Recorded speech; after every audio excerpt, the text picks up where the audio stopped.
doesn't mean, of course, an instant freedom and an end to restrictions. 3 people have been telling Theo Chicumba why it's brought them hope and improved their mental health. For several weeks, centres like this one in Stevenage have been giving patients their first dose of the vaccine. Helen from Cambridgeshire received hers 3 weeks ago. She's one of many in the first phase priority groups.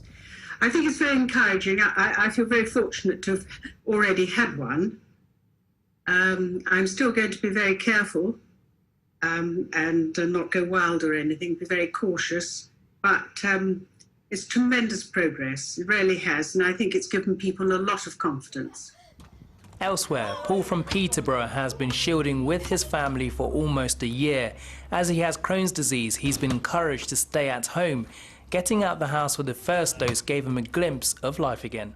It was an absolutely fantastic community sort of spirit within the vaccine centre. It was great. I think everyone was just happy, A, to have the vaccine, but B, to see other people and, you know, just have those nods and winks through masks of where we're all at.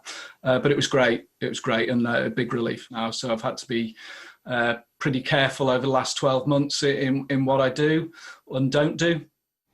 Over in Milton Keynes, day-to-day life for Kerry requires assistance. She has a rare form of muscular dystrophy, which affects parts of her body and respiratory system. So how important was it really for someone in your position to get the vaccine at this point in time? Hugely important, because it's been a long time since I've left my house. So I haven't actually left my home since the beginning of March last year. I managed to get out probably 5 times in the summer period. But that was only very local to 5 minutes down the road. So I've pretty much been cooped up in my own home. Over the next few weeks, other priority groups will begin to receive invitations to have their vaccine. The hope is that the rollout will begin to offer protection against the virus and a route out of lockdown.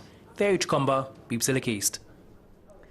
Well, Dr. James Morrow is a GP at the Granta Surgery in Cambridge. He says reaching this first vaccination milestone is a fantastic achievement and that he is confident they can achieve the next target too. They have the ability to offer 1,000 vaccines a day, but he says the limiting factor is supply. We understand that's a national issue, that it's being coordinated nationally and that we're taking the entire population at the same pace right across the country, which is important. But from our perspective, we have the team ready to go with patients willing to have it. So for us, the only hold up really is getting the vaccine to us. We're administering it as fast as we can get it. And enthusiasm for something like this is of course crucial, but we know that GP surgeries were fairly stretched before this pandemic hit. How are you managing to staff all of the extra duties that you now find yourselves with? Well, again, it's a phenomenal effort that we have members of staff who are giving up their evenings, their weekends, their days off to come and do this. We've been supported phenomenally by a team of volunteers, people who've come forward and offered to help, who are managing our car park, our waiting room, our observation area. So it's a phenomenal team effort that everyone is rising to the challenge, because this is something that is important for the whole community. We do know, though, that not everyone is taking up the offer of this vaccine. In fact, we hear today that 1/3 of social care workers still haven't accepted. How worried are you that people in these kinds of professions are actually saying no? The basis here is that the vaccine is phenomenally safe. We know it's incredibly effective, that within 3 weeks of the vaccination, you have got something like 80% protection against developing COVID and a much higher protection against developing severe COVID, which requires hospitalization. So having the vaccine protects you, but by protecting you as an individual, it also protects those you look after. And if a health or care worker chooses not to have the vaccine, and as a result, other people are affected by that, that's something that's of concern to all of us.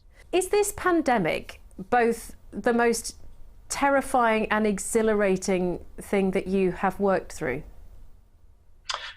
Yes, I think it's certainly, it is terrifying that at medical school we learnt about pandemics, the great flu pandemic of 1918 and 19, which killed more people than the First World War. And we had rather thought naively that infectious disease was something that we'd pretty much conquered at this sort of level. And it's been quite sobering to realise that actually the forces of nature are such that we will always have to face the risk of pandemics, of infectious disease. So it's been terrifying at a personal level, facing the uncertainty of dealing with people who are very ill with COVID. Of course, we remember the many hundreds of families in our region who have lost loved ones because of COVID. But at another level, it's also been incredibly heartwarming because we have seen our communities come together as never before to overcome this common adversary, which has really devastated so much of our normal life over the last year. The end is now in sight. Every vaccination, every shot in an arm is one step closer to resuming normality. And we're delighted to be a significant part of delivering that vaccination. The GPs have done between 2/3 and 3/4 of all the vaccinations in our area so far. We want to carry on going, and together we will get through this and come out the other end.